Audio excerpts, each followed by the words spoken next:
Hi everyone, you are welcome back to Nurse Your Brain with Chidima, and it's NYB with C for short.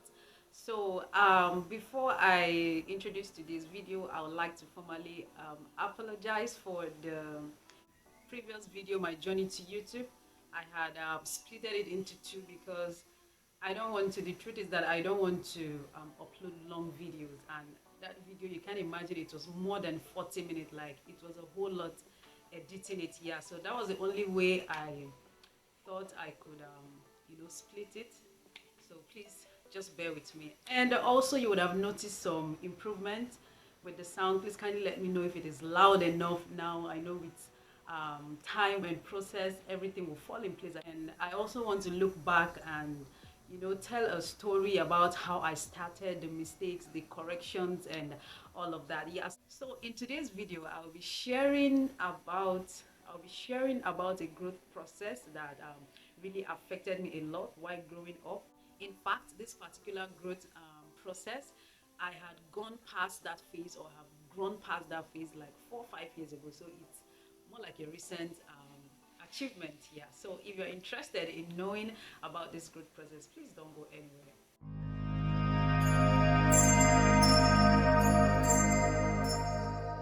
So, what do you guys think about success? Is success meant for everybody, or there are particular people that success are meant for?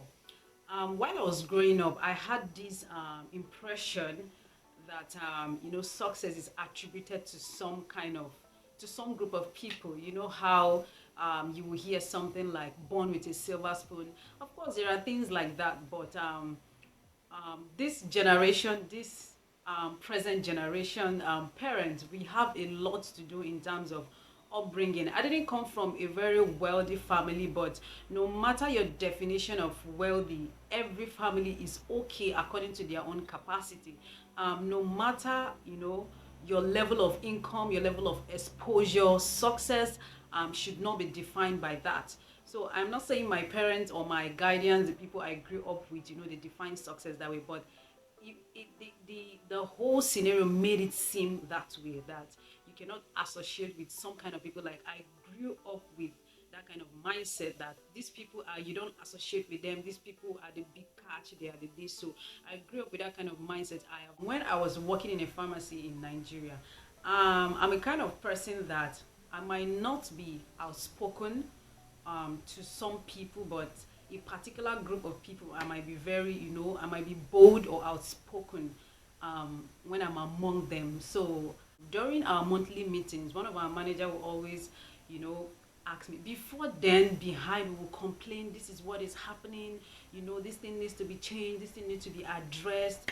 Things like that. So during the meeting, I will now be called upon. Okay, you were saying something like this, you have to say it. I'm not like, no, I'll push it to someone that I feel that you know they are successful, or they are fit for it, someone that I feel that can do it better than I, because of what that notion or that mindset that I grew up with, that success is for some kind of people. So I believe that for you to be able to make some kind of corrections, or for you to be able to have opinions in some certain things, even when the power or the authority has been given to you, because of that mindset, I couldn't exercise it. So that mindset, it affected me a lot, because it made me attributed, some kind of, it made me give some kind of attribute to um, some group of people.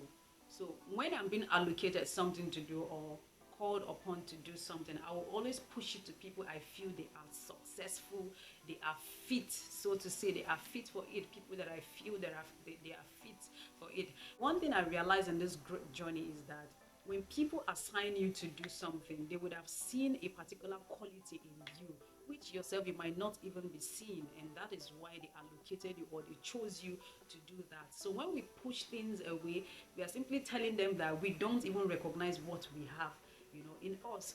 So it also affected me when I started my degree. So when I traveled immediately, and one thing is, wherever I step my feet on, people just tend to spot that leadership quality in me. I don't even know how they figure this out, And whenever I'm given the opportunity to do it to some extent, I usually handle the role properly. So when I came, they were like, oh, okay, they nominated me for class rep, and immediately I rejected it. I pushed it to people I felt, could do it better, which they actually, did. They did it so perfectly, but it doesn't mean that if I had taken up that role, I wouldn't have been able to do it, but I was lacking that pure. Was I bold? Yes. Was I confident? Yes. If I was not confident or outspoken, they wouldn't have thought of it. They would have seen, some qualities in me, for them to be able to nominate me and say, okay, represent the class. So as time went by, I discovered that I have a problem.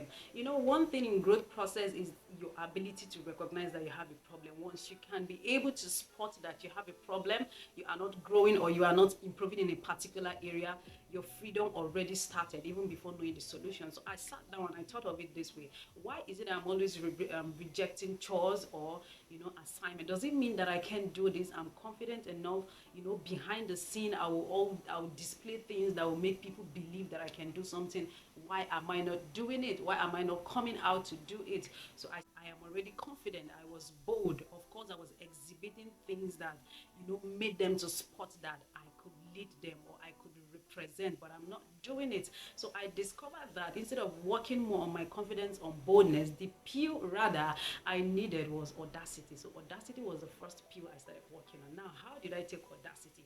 Audacity is what will make you, take up things that people don't even believe that you can do it. That is one. Audacity is what will make you bring out your confidence or your boldness, to limelight. Yes, because you can be bold and confident, but in your pocket. When I mean in your pocket, in at the back, or people that are more close to you. When it comes to, okay, even if it's not a competition, bring this thing out. You cannot do it because you lack audacity. So what did I do? I began to resist the urge to say no to assignments, even the one I feel like, they overrated me or I can't do this. I take it up. Along the line, if I make mistakes, I learn from them. I began to tell myself that I can do whatever is assigned to me. Audacity for me is like the brand, just like you have paracetamol and you have other trade or other brand names marketed, under that paracetamol. Audacity is what everybody should fight for. You can be bold, you can have confidence, but if you don't have audacity, you cannot exercise it. In fact, audacity is the reason why you are seeing me here. You are seeing me here right now. What I am doing now, I've been doing it over the years, but with a particular group of people. Like, I can't even imagine myself coming out in the general public to see something like this. You understand? So I began to resist the urge to say no when I'm given chores to do. Have you ever been assigned a job or a chore to do, and you push it to someone that you feel that can do it better than you, and after the person does it, you'll be like, I can actually do this thing. I would have even done it better than this person. That is boldness right there, but audacity is lacking. You know how a patient in the hospital will be admitted and diagnosed of, let's say, depression, for instance. And this is the reason why in my introductory video I made mention of something that these healing pills are things you have to do for yourself. Let's say someone was admitted for having depression, or was diagnosed of having depression. And we know there are medications that help to manage depressions and all of that, help the person to sleep better, reduce, stress and all of that. But there are things that are actually triggering that depression. Depression doesn't just come, it starts from somewhere and then it runs in chains, and before you know it, the person is depressed. It could be fear, it could be anxiety, it could be worry. And in my little knowledge in medicine, I've not seen medication for fear, like fear pill, anxiety pill, or pill for anxiousness. You can have antidepressants, yet they don't really cure it, they just relieve the symptoms. So if you want to really treat the depression, for instance, what do? You go to the root cause, which can be fear or some other things that when this person remembers, it will now trigger it. Before you know, it weighs the person down and the person becomes depressed. Now tell me, what kind of pill do you take for fear? You see what I'm talking about? So some are medication related and some are mindset related. I began to refuse, like, to say no. Not that it's something that, is not within my power. Once it is within my power to do, I accept it. I don't say no. I accept it initially, even if I'm not able to do it. Then if I try to some extent, I see I cannot do it, then I seek for help. But I started by refusing to say no. And the second pill I took is affirmation. I began to speak positivity into myself. I can do this and all of that. And I wrote out some affirmations that I used to build my audacity. Now, the third pill I took here is prayers. You guys, I cannot even say anything here without prayers. The prayers really, really, really help. When the Bible says that we wrestle not against flesh and blood, but against principalities and powers, you guys, thoughts, beliefs, all these things that have been planted in us are not flesh and blood. Those are examples of those principalities and powers, you understand? And remember that words are spirits, so that means it is not flesh and blood. And these are words that were spoken by people that now turned out to be belief and then values that we run with. So if you are going to wrestle them, you need prayers. That is just what I want to share today. And in today's video, you just watched the growth process and the healing pills.